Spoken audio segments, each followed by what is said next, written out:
Now that Tony Stark has unraveled the mystery of who was trying to steal his company out from under him, his next choice will decide how he spends the rest of his life. What'll happen next? Well, let's hop into the pages of Invincible Iron Man issue number 4 and find out together, shall we? So then, at the end of the last issue, it was revealed that the Phantom Force trying to ruin Tony's life and steal a controlling stake in his old company was none other than Feilong. Well, okay, the book itself didn't actually explain that, but a promo page for this issue actually did spoil who it was. Why exactly does Feilong have a bone to pick with Tony Stark? Aren't him and Orchis busy dealing with the mutants of Krakoa? Well, in this issue, we actually get a little bit of a retcon to Feilong's origin. One that actually ties back all the way to the beginning of Hickman's Avengers series. Apparently, Feilong took it really personally that Tony Stark, being a regular human, futurist, and super scientist, didn't do more to try and safeguard Mars for mankind when he had the chance. It was apparently that more than anything else that inspired Feilong to try and win the space race, a battle that he would ultimately lose against the mutants of Krakoa. Now, though, it seems that he's totally changed gears, using every dirty trick in the book to try and steal a controlling stake in Stark Enterprises. In fact, in a nice bit of continuity, we see that Feilong is celebrating his victory at the New York Stock Exchange, flanked by Nimrod and Dr. Stasis, showing that ever since the events of Judgment Day, Orchis is a lot less shy about showing their faces in public. Feilong also sent a coded message at the end of the previous issue for Stark to come and meet him at the ringing of the bell, which is corporate speak, of course, for the stock exchange. Feilong takes this opportunity to gloat publicly, but Tony isn't having any of it. In fact, he comes in with an incredibly cold line saying that, you know what, Feilong? You're not the first guy to take over my company, and you probably won't be the last. Just keep in mind that Obadiah Stane, Justin Hammer, Justine Hammer, they're all dead. Feilong isn't shook, though. He's a total egomaniac who says that if Tony cared so much about his company, he wouldn't have given up control the way he did. And that the company will be better suited in his hands, helping battle against the mutants and their gene fascism. Oh boy, he just had to get a little anti-mutant rhetoric in there, didn't he? Tony won't back down either because, well, he's Tony, and what follows is the rest of the comic has these two basically sizing each other up and seeing who's got the bigger futurist dick. Tony, of course, takes what Feilong has done very seriously, saying that all those other people who tried to steal his company didn't also kill his innocent next-door neighbor or his old friend. You also might be thinking to yourself, what can Feilong possibly do to battle Iron Man? He's just a dude, right? Well, apparently not. Apparently he has his own super advanced battle suit. He's just wearing it all the time. He can create energy blasts from his mouth and even absorb Iron Man's own repulsor attacks. I guess that's also why his skin is purple. I never questioned it until right this minute. This issue also does a good job reminding us that there's actually a considerable age gap between Tony and Feilong. Tony questions Feilong's motive, saying that the only reason he's messing with him is because he's been losing a fight with the mutants, and that perhaps Feilong would be better served duking it out with the likes of Toad and Blob, only for Feilong to go, I don't even know who those people are, Grandpa. Tony also does some quick psychological profiling of Feilong and realizes that this dude has some deep-seated father issues, though Feilong fires back by saying that he abandoned both of his parents by choice. Unlike Tony, he became an orphan because he wanted to be an orphan. Again, if you can't tell, Duggan's going out of his way to show that these two are cut from very similar cloths. While Feilong may have plenty of new and interesting tricks to pull out, Tony is no one-trick pony himself and shows off a brand new device we haven't seen before, some sort of giant EMP field, meaning that what he does and says next won't actually be picked up by the media. He says that Feilong should definitely go to the nearest police station and turn himself in for the two murders, because if not,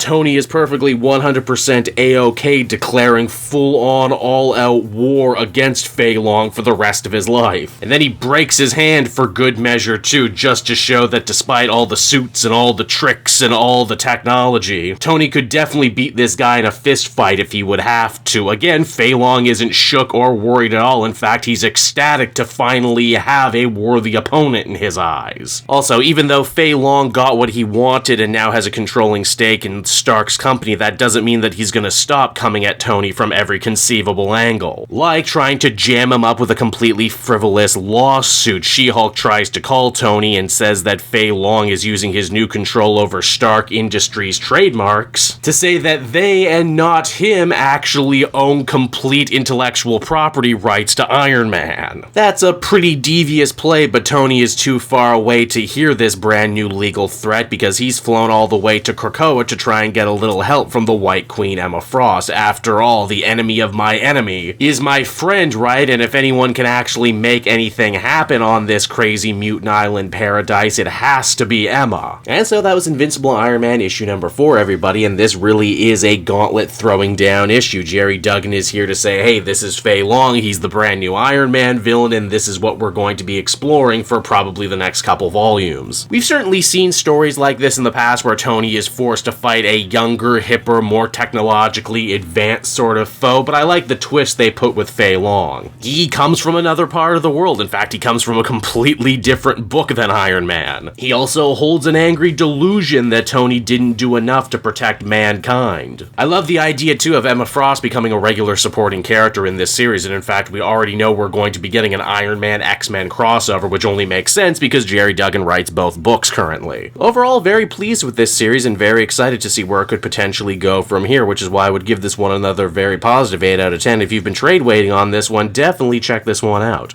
Hey there everyone, Cape Joel again, and I just want to thank you so much for watching to the end of the video. It means a lot to me. And hey, if you enjoyed the book I covered in this issue and want some comics of your own, might I recommend Book Depository? It's my #1 place for shopping for comic book trades. You get a great price, and if you use my link down in the description, you'll actually be helping me out at the same time. You get something, I get something, everybody wins, right? So until next time everyone, I've been Joel, and I will see you in the next video. Bye-bye.